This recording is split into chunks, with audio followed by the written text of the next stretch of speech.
दर्शकों, अभी आपने सुने संत रामपाल जी महाराज से दीक्षा प्राप्त करके सुखी हुए भक्त के अनुभव। अब देखिए जगत गुरु तत्वदर्शी संत रामपाल जी महाराज के मंगल प्रवचन। गगन में आग लगी बड़ी भारी, भाई ब्रह्मा जल गया, विष्णु जल गया, यो शंकर जला लटाधारी। परमात्मा ने इतनी बात कही थी, लागे नुकड़े कड़े देखे, लगे सुन ले सारी। परमात्मा ने सारा कुछ बता दिया। तीन देव की जो करते भक्ति, उनकी कदे ना होवे मुक्ति। गुण तीनों की भक्ति में ये भूल पड़ो संसारे, कह कबीर निज नाम बिना कैसे उतरो पार। मालिक ने सुनाया सत्संग कि ये तीन लोक के चौधरी हैं, एक एक विभाग के मालिक हैं। इनके पिता ज्योत निरंजन काल है, इनसे ऊपर एक और अक्षर ब्रह्म है, अक्षर ब्रह्म से ऊपर परम अक्षर ब्रह्म है। उस परम अक्षर ब्रह्म परमेश्वर का संदेश लेकर आया हूं, उससे पूर्ण मोक्ष होगा। ये ब्रह्मा विष्णु महेश भी नासवान है। बस कितना कहना था, उड़ा पड़ गई किल की। ये क्या बकवास कर रहा है, तू बैठ जा, ये है वो। परमात्मा बोले ले भाई बैठ गया मैं। इतने में एक गया राजा के पास, उन्हीं में से साधु संतों में से एक राजा, एक ऐसा निकम्मा आदमी आया है और हमारे हिंदू देवताओं की बेइज्जती करता है। वो मुसलमान दिखाई देता है, वहां बेइज्जती कर दी सारी सभा में, हमारे साथ हमारी तो नाक काट दी। राजा ने कहा एक नौकर भेजा, सिपाही छड़ीदार बोला उन्हें, लठाड़े ने डंडा लेके, अगला उसको पकड़ के उसको बुला के लाओ। लेकिन राजा डरा करते थे, साधु संत के खसा नहीं करते। तो उसने कहा था उसको बुला के ला भाई, कौन है? तो उसने कहा, सिपाही ने जाकर कहा कि महाराज जी आपको राजा याद करते हैं, भगत जी आपको राजा बुला रहे हैं। परमात्मा बोले भाई राजा ने गरज होगी तो यहाँ आ जाएगा, वरना राजा से कोई काम नहीं। राजा को मेरे से काम है तो यहाँ आ जाए। अब यह बात सुनकर वो फिर दो तीन और साथ के छड़ी उस सिपाही के, और नमक मिर्च लगा के राजा को कहा जी वो तेनू कहे उसको गरज होती यहाँ आ जाएगा। अब इस बात से उस बुद्धिमान होते हैं, राजा से बालक नहीं होते। उसने इतना तो महसूस किया कि भाई कोई आम भगत और संत नहीं है ये, ना तो राजा बुलाओ भाजी आओ और कह के न सोचे कि इनाम देगा। राजा खुद चला। जब वो वीरदेव सिंह बघेल 100 फुट की दूरी पर रहा और उनसे पूछने लगा कौन सा है वो भक्त? उन्होंने बताओ सामने बैठा है टोपी वाला। तब क्या हुआ, परमात्मा आसन पदम लगाए बैठे थे, जमीन से 1.25 हाथ ऊपर, यानी इतना ऊंचा, एकदम ऊंचे हो गए, नीचे कुछ नहीं, ऐसे ऊपर इतना हवा में बैठ के नो के नो आसन पदम लगाए। राजा देखे नो, और किसी को दिखाई नहीं, औरों को दिखे नीचे बैठे, राजा को दिखे 100 हाथ ऊपर। राजा का पसीने आगे जाते प्रणाम किया, ये तो आम भक्त नहीं है भाई। परमात्मा को प्रणाम किया। सारे श्रोता हैरान रह गए कि इसको ये कैसे क्या हो गया। तब राजा ने कहा कि भगवान हमारे घर चलिए, और साथ में गुरु जी तो जाना ही था, उसका जो पूर्व गुरु था वहां बैठ गया, पंडित जी था वो। तब पूछा कि जी आप बताइएगा, आप कैसे कहा कि ब्रह्मा विष्णु महेश के ऊपर भगवान है, ये है वो है? परमात्मा बोले ये कौन है? ये मेरे गुरु जी हैं। किस जाति से? ब्राह्मण है। राजा ने कहा ब्राह्मण है। ब्राह्मण है तो वेद गीता और पुराणों को जानते होंगे। हाँ जी, चारों वेदों गीता और पुराणों को कंठस्थ याद किए है। तो ब्रह्मा विष्णु महेश के माता पिता मैं बताता हूं, और इनमें देख ले तेरी पुस्तकों। देवी भागवत में 3रे स्कंद में लिखा है, विष्णु जी स्वयं कहते हैं कि तुम शुद्ध स्वरूपा हो, सचित्र मोटा टाइप। गीता प्रेस गोरखपुर से प्रकाशित में आज के दिन दास बता रहा है, उसमें परमात्मा ने वैसे बताया, वो तो संस्कृत में थी उससे में ज्यादा। और विष्णु जी स्वयं कहते हैं कि हमारा तो जन्म और मृत्यु होता है, हम अविनाशी नहीं है। राजा ने कहा देख पंडित जी ने देखी, पुस्तक उड़ा दरिये थी, नो पता भी गलत बोलते राजा तेरी गर्दन कटवा देगा, सच्ची बुलवाई सारी। फिर परमात्मा ने बताया कि शिव पुराण में देख, विष्णु की उत्पत्ति लिखा है कि ब्रह्म रूपी सदाशिव काल से और दुर्गा से इनकी विष्णु जी की ब्रह्मा की उत्पत्ति हुई और शिव की उत्पत्ति हुई। उसमें विद्वेश्वर संहिता के अंदर देख उसने सारा देखा। हाथ जोड़ लिया पंडित जी ने, अगजी तो फरिश्ता है, ताणक नहीं है। मैंने इतने दिन हो गए इसको पढ़ते, कभी मेरी बुद्धि में नहीं आई ये बातें यहाँ लिखी है, हमारी आंखें बंद कर रखी थी, सारी सच्ची लिखी है भगवान। हम भी धोखे में था, महाराज जी मैंने आपको मिसगाइड किया, मैं क्षमा चाहता हूँ। ये होते हैं ब्राह्मण के काम, ब्राह्मण सोच जो ब्रह्म पहचाने, और जानबूझ साची तजय करे झूठते ने, और ताकि संगत है प्रभु स्वप्न में भी ना दे। ये दुष्ट लोग जो 10-15 वर्ष से कूक रहा है, देख लो रहे ये संगत ग्रंथों में क्या लिखा है, देख लो रहे संतो, तुम देखो जब संगत मानेगी। अब ये देख रहे हैं, सबको मालूम हो चुका है कि सच्चाई ये है, लेकिन अपने एम के कारण नहीं आ रहे हैं, तो दुश्मन है भगवान के संगत संसार के। और ब्राह्मण और संत वो होता है जो सच्चाई को माने, क्योंकि वो भी भगवान के लिए तो निकले हैं, उनको परमात्मा चाहिए। ये महिमा सदा नहीं रहेगी, आश्रम सदा नहीं रहेंगे, एक दिन छोड़ कर जाएंगे, फिर गधे की ओर नहीं पाओगे जितने नकली संत और पंथ हैं।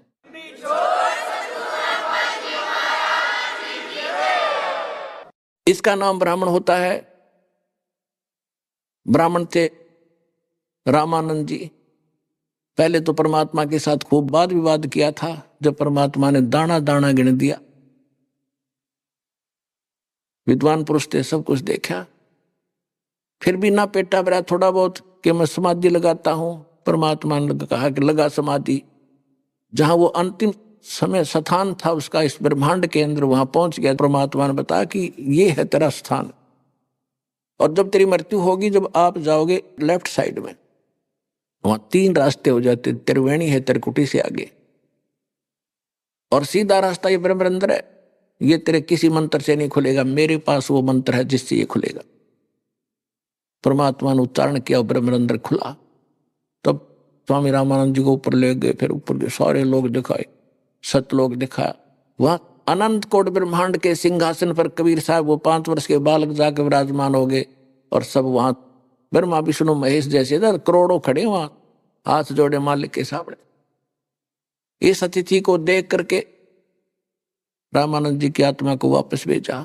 सामने 5 वर्ष का बालक बैठा, वही कबीर दुल्हा चरणों में गिर गया। 105 वर्ष का ब्राह्मण, और समाज को एक तरफ पटक दिया और शरण लिए परमात्मा के। तो ब्राह्मण सोए जो ब्रह्म पहचाने, ब्राह्मण वही पंडित वही होता जो भगवान को पहचान ले, समाज को की ओर नहीं देखे, भगवान की ओर ही देखे। तो वीर सिंह बघेल ने नाम ले लिया, उसके उस गुरु ने भी दीक्षा ले ली। अब वो उस ब्राह्मण की दूसरे ब्राह्मण नहीं माने, उसको जात से डाल दिया। अब उसको ज्ञान हो गया परमात्मा का कि भाड़ में जाओ ऐसा समाज जो भगवान से दूर करे। परमात्मा के सूक्ष्म ज्ञान में लिखा हुआ है, परमात्मा कहते हैं रतन जड़ाऊ मंदिर है, मंदिर माने महल, रतन जड़ाऊ मंदिर है, यानी पूरे महल में जैसे हम चिप्स चाप्स लगाते हैं, ऐसे सारे में ये रतन लगे हों। रतन जड़ाऊ मंदिर है, और लख योजन स्थान, जिसकी लाख योजन, 1 योजन में 4 कोस, 1 कोस में 3 किलोमीटर, जिसके 12 लाख किलोमीटर का क्षेत्र उसके अंतर्गत आता हो। इतना बड़ा वो प्रभावशाली प्रभु बना हो, और उसके महल के अंदर रतन लगे हुए हों सारे में। रतन जड़ाऊ मंदिर है, और लख योजन स्थान, सकट सगा न भेंटियो तय हो इंद्र समान। कहते परमात्मा सकट तय ईसा रिश्तेदार भी नहीं मिला जो इतना धनवान और जो भगवान से दूर करे, हमने उसकी जरूरत नहीं है। सकट सगा यानी रिश्तेदार रिलेटिव ना चाहिए, चाहे वो इंद्र स्वर्ग के राजा जैसा भी क्यों ना हो। टोटे में भक्ति करे सोए सही सपूत, ये माया धारी मस्करे ना जाने कितने जालिए ऊत। अब क्या बताते हैं परमात्मा, वीरदेव सिंह बघेल ने दीक्षा ले ली, प्रथम मंत्र दिया।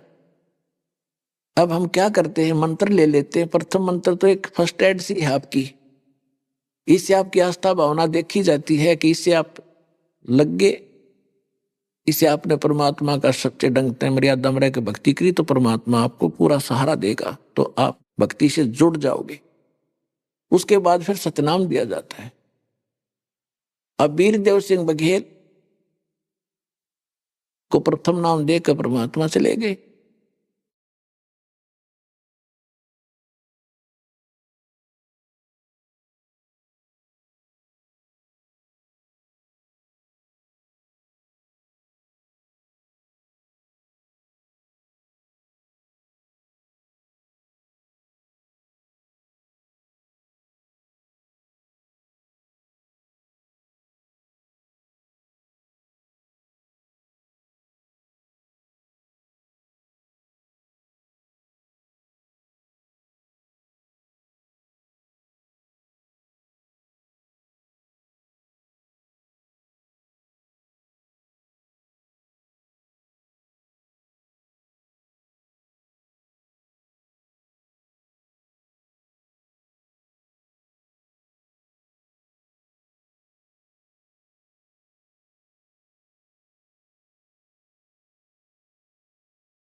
और उसको बताया कि इस मंत्र का डेली ये 5 नाम दिया करते शुरू में, जो आपको 7 नाम अब दिए जाते हैं, ये बीच बीच के 5 नाम हैं जिनका गुरु ग्रंथ साहिब में जिक्र है।